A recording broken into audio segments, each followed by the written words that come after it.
So Tide of Desolation is just around the corner, and with it comes patch 1.15. I think this patch looks amazing. There's so many quality of life enhancements to it that has got me really excited for the future of Hunt. And one small change that I think is going to make a big difference in almost every match you're going to play. I'm excited to announce that I've made it into the Hunt's Creators Program. That's good news for you guys, because it means from time to time I'll have giveaway keys. There's one hidden in this video. It's a Steam key for Hunt Showdown, so go ahead and find it and give it to someone you want to play with. The 3 changes I want to talk about are the Prestige changes, the Hunter costs, and my favorite change, the Fusies.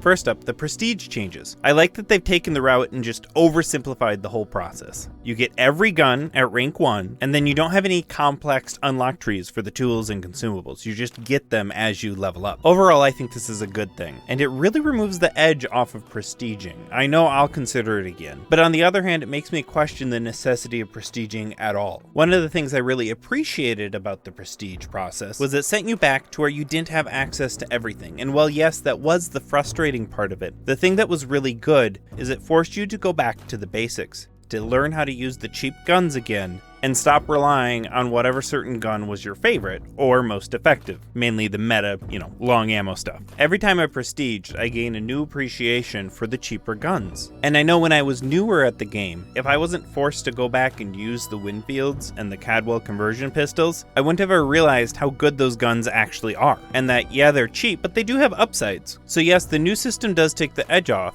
but it doesn't really force players to play outside of their comfort zone, unless of course you only do scopes and then you have to play without a scope for 2 or 3 rounds. I don't know, at this point, overall I think it's a good thing. I just think the prestige process has lost some of its value in this change. Now, about the changes they made to free hunters and legendary hunters. I don't know this was necessarily needed, and I think more than anything it shows that they're not really sure what to do with their economy system, because the vast majority of players don't have any financial concerns, but there are sectors of the player group who do. So they find themselves in a situation of making things way too expensive, and the players who struggle with money can't use the stuff they want to use.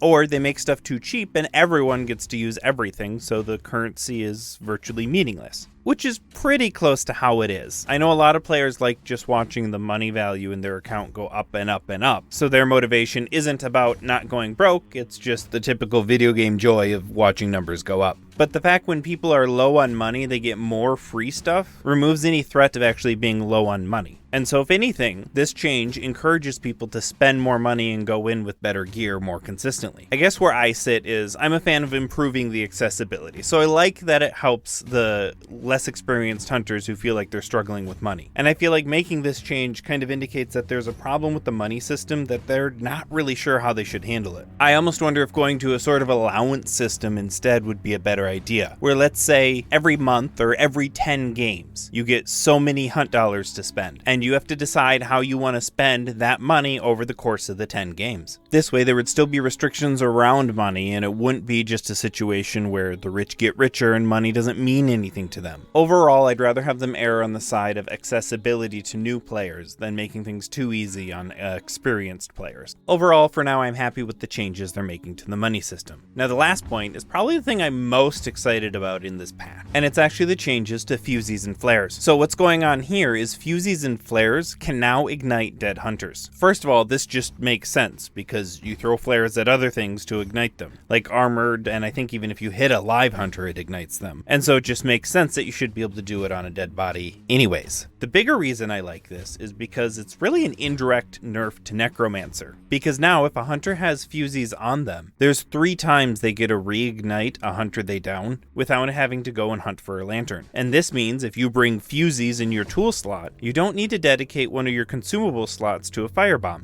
And I think this does a great job at elevating the fusies and flares to be in a situation where they compete for a tool slot again. And the more compelling choices we can have for tool slots, I think is great. This gives hunters a tough choice if they want to choose now between the fusies, or traps, or the fake dynamite, or even a derringer. And the more meaningful choices we have here, the more playstyles we're going to see in the Bayou. Tide of Desolation is looking fantastic for the quality of life changes alone. What are your favorites from the patch notes? Let me know in the comments. And if you want to see my deep dive on the fanning trait, click here and enjoy.